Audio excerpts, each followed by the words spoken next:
you as well, and thank you for coming. Thanks.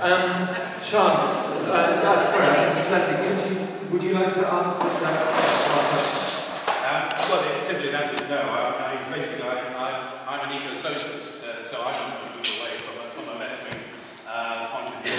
And I think we should. I mean, we should be campaigning for unique and popular policies, which I've been describing.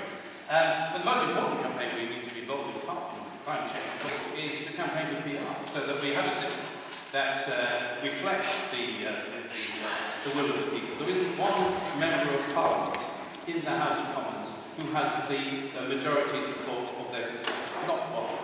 We do not live in a democracy, we live in an autocracy.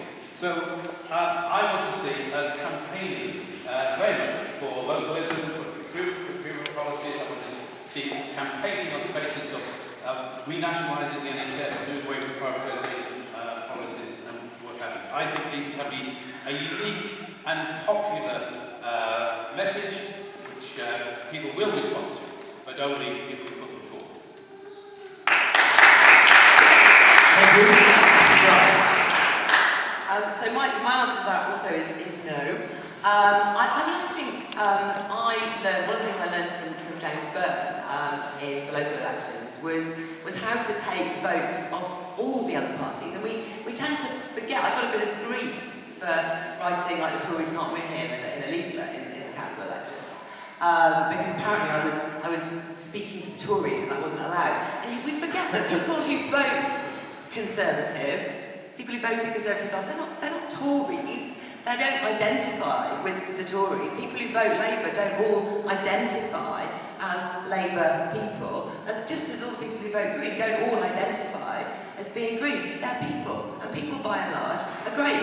And if you find a person, you can find someone you've got something in common with pretty much all of the time. And so, yeah, we have to speak to people differently, but that doesn't mean compromising our values. If you're speaking to a Conservative, they really appreciate our good ideas that pay for themselves, that solve problems. Those are values that Conservatives really get on with, that kind of an entrepreneurial thing. So when I was running for Mayor of London, things like closing City Airport to fill it with housing, with clear arguments around when Crossrail opens, they can all go to Heathrow. They loved that. So that was a great thing to be able to talk about. And I think people also appreciate hard work and credibility as much as they value the values that you show and the policies that you talk about. So I think there isn't any need to compromise when talking to try and win votes of all the other parties, but we should not be stinting at trying to win votes of all the other parties. And again, in London, in 2016, I managed to get the second preference votes of most people. I came first on second preferences, which is doesn't get you anything, but it actually is really good to have happened. In total, 26% of Londoners gave me one of their two votes for mayor, and we retained our votes, our assembly members, as well in the face of the most enormously close and tight election. So this can be done. People do like us. And we should like all of the people and appeal to them all in different ways maybe, but not in ways that compromise our values or our ideas. Thank you very much. Could I take some questions from the floor on the subject that we've not touched on before?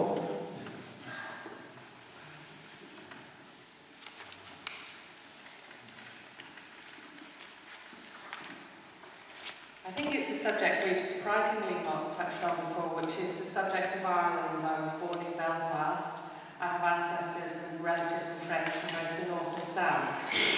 Touching slightly on I would like to hear, and I've been very shocked to hear two leadership candidates going with Brexit, one being a Brexiter, one saying we should respect the results of the referendum. I've known from the start that Brexit is impossible without breaching the peace agreement, and also the historic rights of people on the whole island of Ireland, of freedom of movement, other rights such as voting. So I would like to hear how people, and I hope Shara also gets a chance to say what they will do about that in the run-up to whatever happens about Brexit, how they will raise awareness about that and try to stop it, what they will do in the event of no deal, which is a disaster for Ireland. Just say who you are. Oh, I'm Adele Ward from the Barnet Green Party. Thanks, Del. Leslie? There's a challenge. Well, actually, yes, I think I've got the answer to this question, because it was something which came up a lot at the referendum. And I think, as I said earlier, I want to be a catalyst for change. And I think this particular issue, particularly if we get, as I suspect we'll get, no deal in terms of Brexit, it will be a catalyst for solving the Northern Ireland border issue by actually campaigning for a referendum on a united Ireland. That's what I want to see.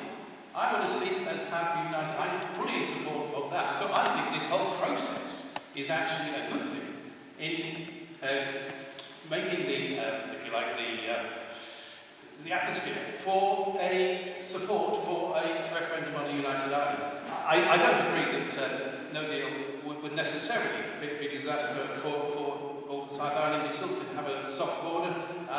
You continue to have one. There's similar situations in Switzerland, for instance. So it's not a big deal. But I mean, the real issue is, what can we get out of this process? What can we do to change our society for the better? I think one of them would be a referendum for United Ireland. Thank you. I think that was just an incredibly cavalier answer to something that's really... I can't even imagine the levels of anxiety there must be in Ireland at the moment about the possibility of no deal Brexit. We are seeing from some of the Brexiteers now that they seem to think that might be an acceptable outcome in general, but it's unbelievably unacceptable to people in Ireland to be left with that situation, not only for their daily lives, but like you pointed out, for the delicate thing that is the peace agreement there. I mean, obviously, we have a separate party in Northern Ireland, and we have 2 elected members of the Assembly there, but they don't get to do their jobs properly because there isn't a functioning government. Things are really tight and worrisome there as well. So I think that was a bad answer from Leslie. It does stress, the situation now does stress how important it is that we do get the people's vote on the final deal. And I think, it's important for the people of Ireland, it's important for everybody's to get that voice, but even more so for them.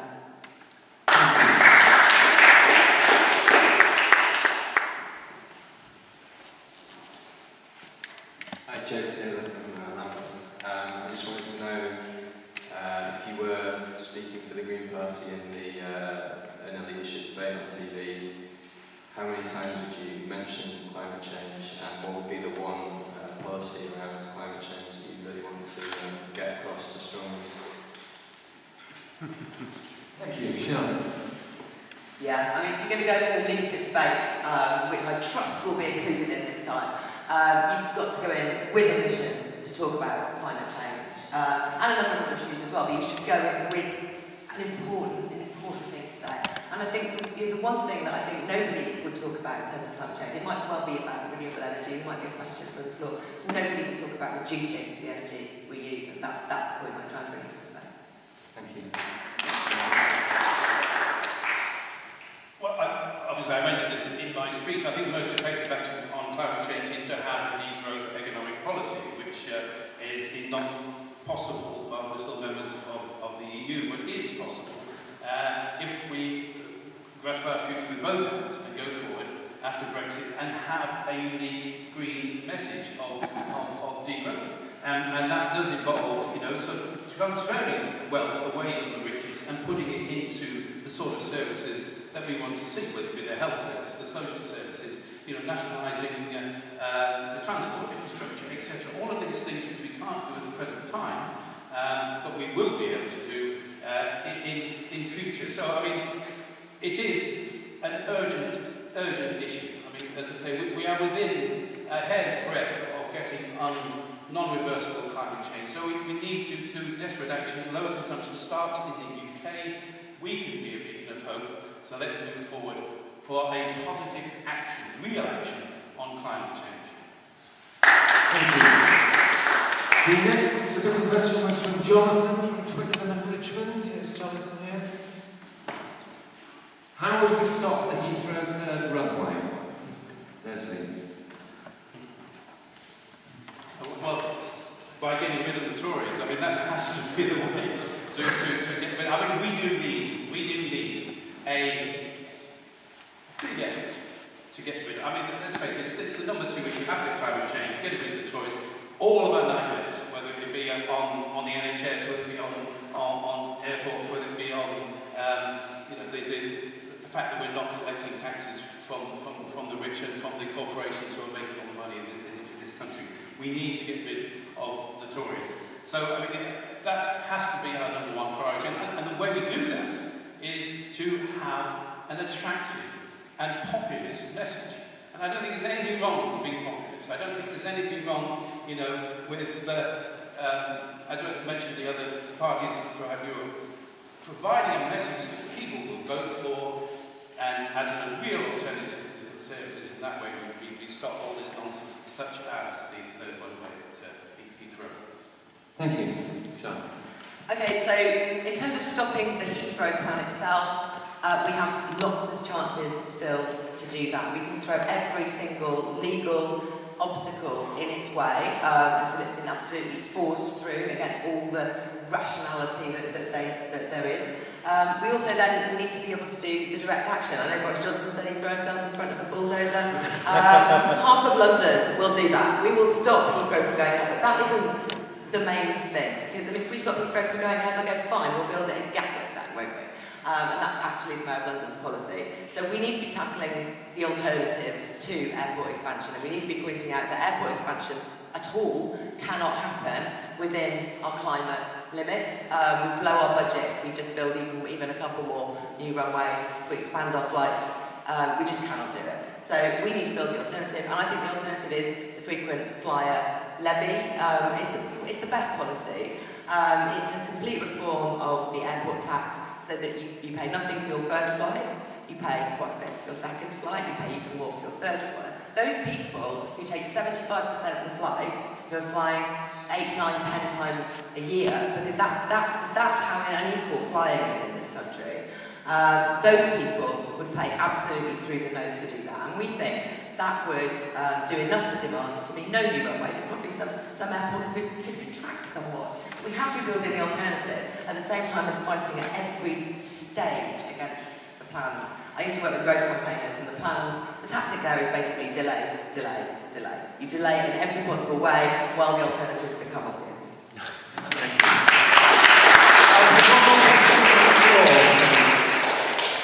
Anybody for yes?